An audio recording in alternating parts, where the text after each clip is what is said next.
So finally we got our first superhero movie review of the year, and it's a Marvel movie, Captain America Brave New World. And does this Captain America film hold up to the ones we've had previously? Well, I'm afraid to say it doesn't, but it's not as horrible as everybody is making it out to be. But before we get into that, if you could please like and subscribe, as it really helps my channel out. So the plot of this Captain America movie goes is that Captain America has to investigate in something that he's told not to when his friend Isaiah Bradley is framed for something, an incident which takes place involving Isaiah Bradley trying to assassinate the president, which you've all seen in the promotional material and in the trailers. So this is his motive, to go out there and try and find out why his friend is being framed and who is pulling all the strings. So this is all very typical political thriller stuff. You know, conspiracy, who's pulling all the strings, who's behind it all. This is all going into the direction of what we had at Winter Soldier. The only difference this time, it doesn't feel quite as strong in its execution. And this is the problem with the film, is that the film just feels just too predictable and too familiar. The mystery is not that much of a mystery, especially if you're a comic fan. You can see the reveal coming a mile away as to who's behind it all. But if you're not a comic fan and you're just going in for the ride, then this just feels very much familiar to movies you've seen before. There's even some moments where they set things up in the first act of the movie, and you can tell exactly where that's going to lead and what that payoff is going to be, especially because one of the setups that they put in the movie at the start, you know exactly what the payoff's going to be because they heavily promoted it in the marketing material, and that is the Red Hulk.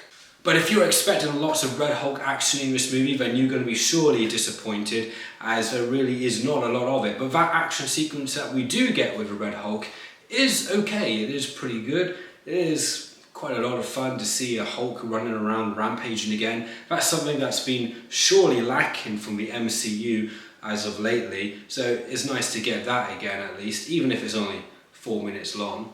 And talking about heavily used and undermarketed is also the villain of Sidewinder, played by Giancarlo Esposito, who is actually really fantastic when he's on screen and gives a very menacing presence. Is really quite intimidating in that role, but unfortunately he's kind of an underused character. He's just there to move the plot forward really. But as great as an actor as he is, and he is a great actor, he is unbelievably underused, and his character is unbelievably underwritten. He is just there to move the plot along, but when he is on screen, he is really, really great.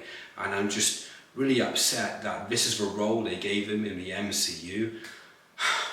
It's a real shame. I was really hoping that he was going to be the next Professor X. That would have been fantastic. Why did you not do this, Marvel? I don't want to give too much away here for anyone who hasn't seen the film yet, but I'm sure most of you are probably watching this movie after watching the film.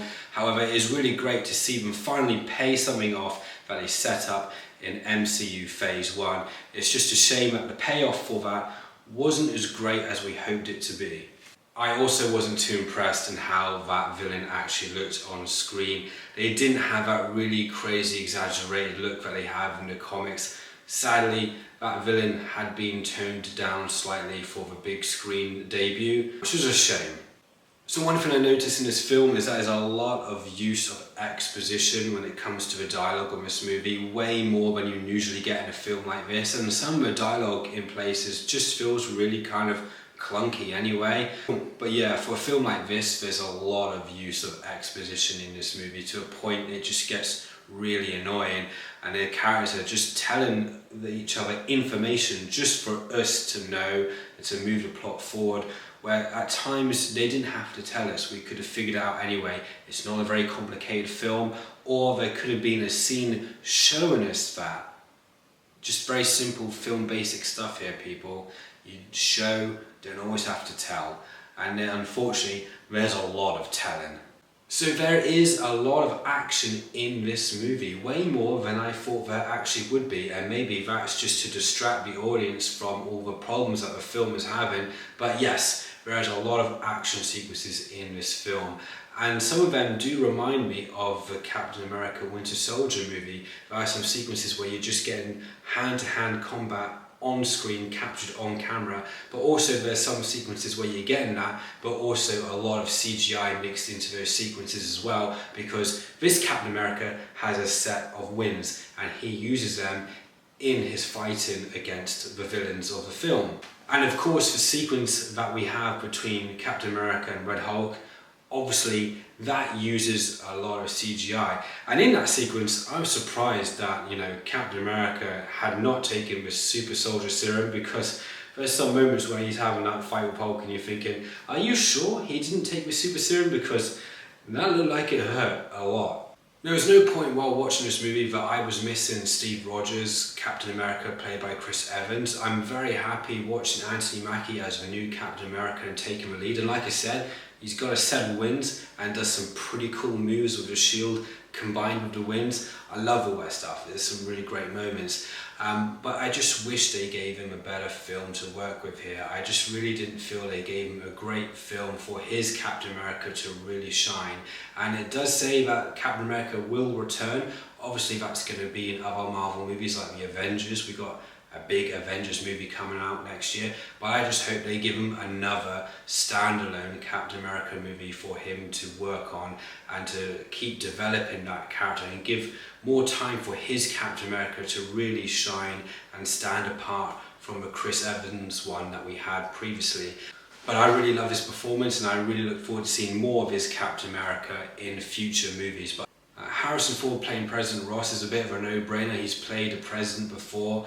It's a role that is very much suited to him and he does a great job in this movie, and I really do enjoy his storyline. His storyline is one of my favourite things from this film, and I really do love to see how that story progresses. It really does have a very great arc, but obviously it's a very predictable one because it's kind of heavily promoted, of course, to try and get people into cinemas. That is obviously the hook of the film, and to distract audiences from the actual villain hiding behind the shadows. But yeah, I really enjoyed that part of the movie. So I'm going to wrap things up here. I don't feel there's much more for me to say about this Captain America movie, except that it's not as horrible as everyone's making out to be.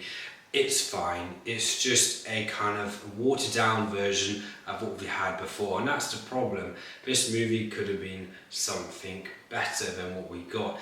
It's great that they wanted to go back into that realm of conspiracy political thrillers again. That was something that worked really well with Captain America, and it was done very effectively in Winter Soldier, but that is also the problem for this movie.